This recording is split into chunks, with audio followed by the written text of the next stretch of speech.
Conforme eu disse, um intestino saudável significa saúde para todo o seu corpo.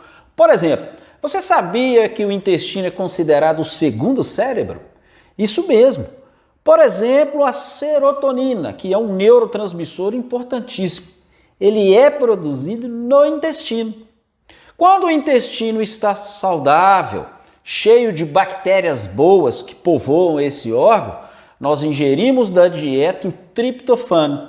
E lá no intestino ele é convertido em 5-hidroxitriptofano e depois em serotonina.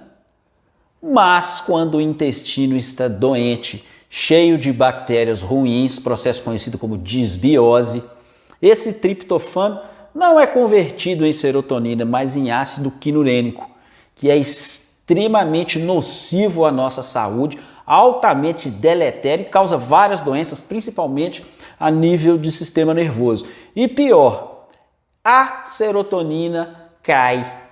E aí você tem os quadros de depressão, de ansiedade e muito comum, cada vez mais comum hoje em dia, TDAH em crianças. Tem muita criança aí que está tomando Vivans, que está tomando Ritalina, e na verdade o problema está lá no intestino e tem a ver com a alimentação, conforme nós vamos falar daqui a pouco.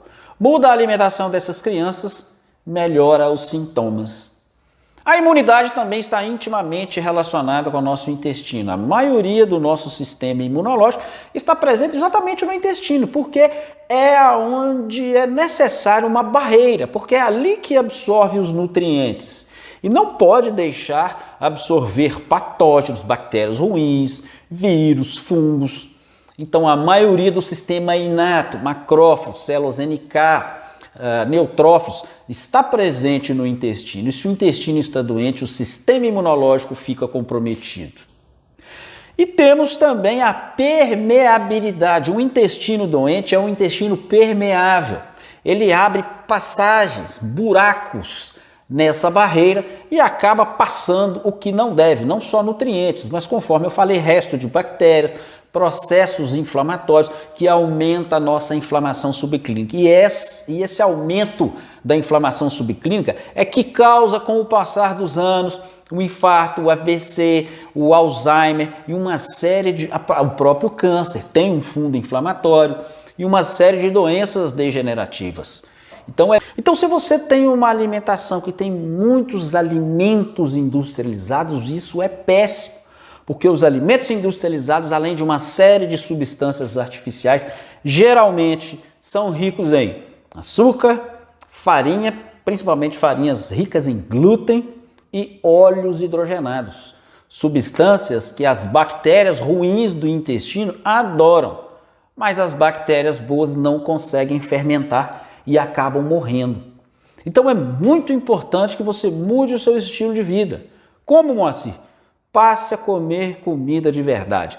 Nada de alimentos industrializados, óleos hidrogenados, óleo de soja, de milho, de girassol, de canola, e os alimentos industrializados são cheios desses óleos. O açúcar é péssimo para a sua flora, tá? A flora ruim adora, mas a flora boa detesta.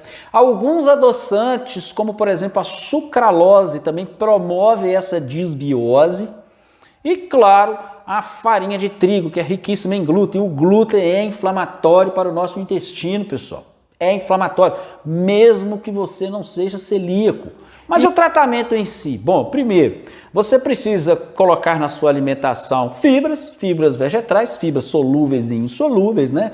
Vegetais, ali, legumes, folhas, porque essas fibras são alimento para as nossas bactérias boas, elas fermentam esses alimentos, produzindo triglicéridos de cadeia curta, e principalmente o butirato ajuda na recuperação do nosso intestino, que é um triglicerídeo de cadeia curta.